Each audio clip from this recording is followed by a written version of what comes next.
Salut EV7, comment ça va aujourd'hui? Nous espérons que vous êtes en bonne forme. Dans la capsule d'aujourd'hui, on va s'intéresser à savoir c'est quoi un multimètre et comment fonctionne-t-il.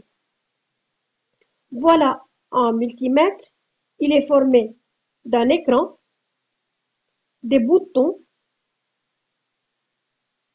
et des bornes de connexion. Pour toutes sortes de multimètres, que ce soit le mode de fonctionnement, on a une borne commune, c'est la borne COM, c'est-à-dire borne commune. En effet, c'est la borne négative d'un multimètre. Et on a d'autres bornes de connexion, que ce soit V pour qu'il soit en mode voltmètre, que ce soit A pour qu'il soit en mode ampèremètre. Dans cette position-là, l'appareil est inactif, il est à 0. Maintenant, on va essayer ensemble d'utiliser le multimètre en mode de voltmètre, c'est-à-dire mesurer la tension. Voilà. Dans ce montage-là, on a un récepteur qui est la lampe, une pile qui est le générateur et un interrupteur. Dans ce cas-là, l'interrupteur est fermé. Comment savoir? Puisque la lampe brille, alors il y a passage du courant. Donc, l'interrupteur est fermé. Maintenant, comment utiliser le voltmètre pour mesurer la tension? Alors, avant tout, il faut savoir qu'un voltmètre est toujours branché en dérivation et que la borne COM est toujours reliée à la borne négative et la borne V est reliée à la borne positive. Maintenant, voilà ici, il y en a plusieurs boutons. Comment savoir choisir sur quelle position il faut mettre le voltmètre?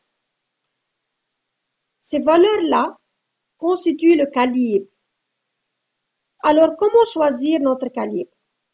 Avant tout, comme première mesure, il faut toujours utiliser le calibre le plus grand. C'est pourquoi que j'ai utilisé le calibre 600. 600 volts, c'est-à-dire la valeur maximale que peut mesurer, c'est 600 volts. Il faut l'utiliser avant de mesurer une tension inconnue pour avoir une idée de la valeur de la mesure.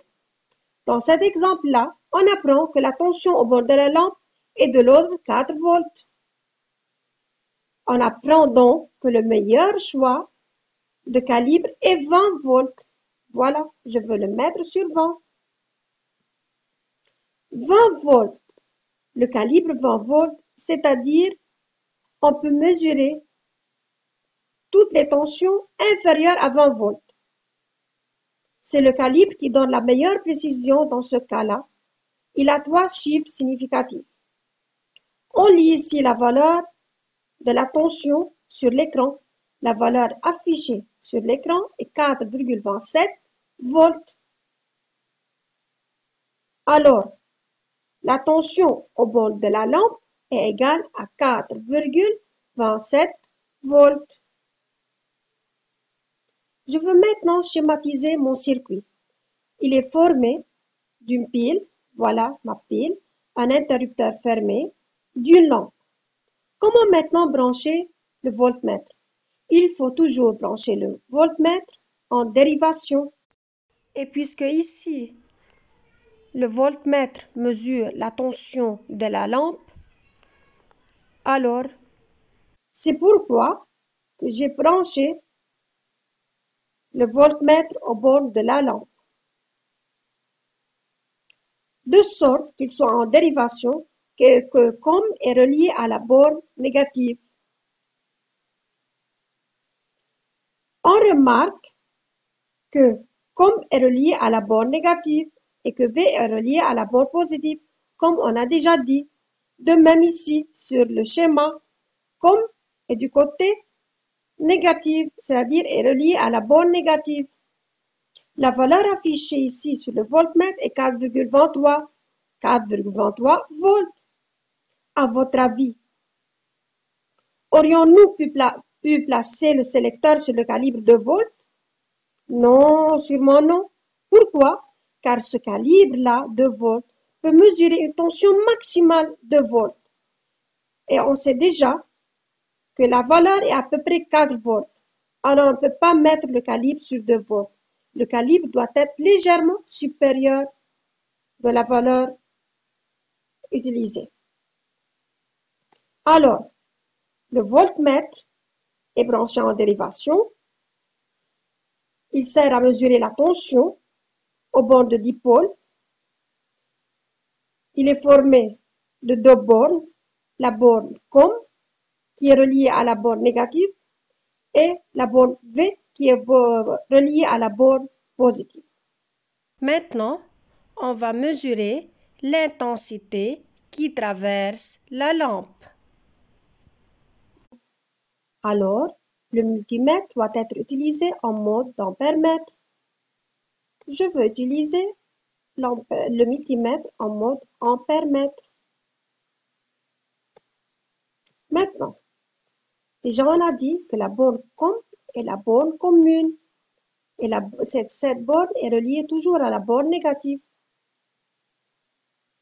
Il faut noter qu'un ampère-mètre est branché en mode série.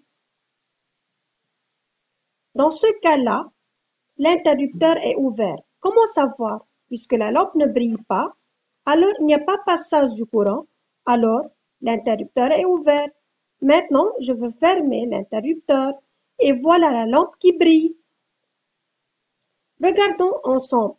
La borne COM est reliée à la borne négative, alors que la borne A est reliée à la borne positive.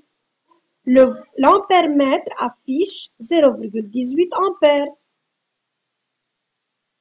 Alors, l'intensité est égale à 0,18 ampères.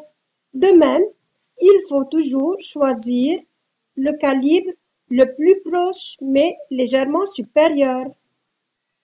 Alors voilà maintenant, nous allons schématiser notre circuit. Il est formé d'une pile, d'un interrupteur fermé. Sûrement, le courant circule et la lampe s'allume puisque l'interrupteur est fermé. Et on va introduire l'ampère-mètre. L'ampère-mètre est branché en série, tel que COM est relié à la borne négative. Voilà l'ampère-mètre, ou bien le multimètre, mais en mode d'ampère-mètre. La borne COM est reliée à la borne négative et la borne A est reliée à la borne positive. La valeur affichée sur l'écran est telle que I égale 0,28 ampères. Aurions-nous pu choisir le calibre 200 mA? Non, car 0,28 ampères égale à 280 mA. Le calibre 200 mA ne mesure que des intensités inférieures à 200 mA. Alors, on ne peut pas utiliser ce calibre. Bref, il faut savoir que l'intensité se mesure avec un ampère-mètre. Un ampère-mètre se branche en série. Son symbole est A. L'unité de l'intensité est ampère, grand A en majuscule.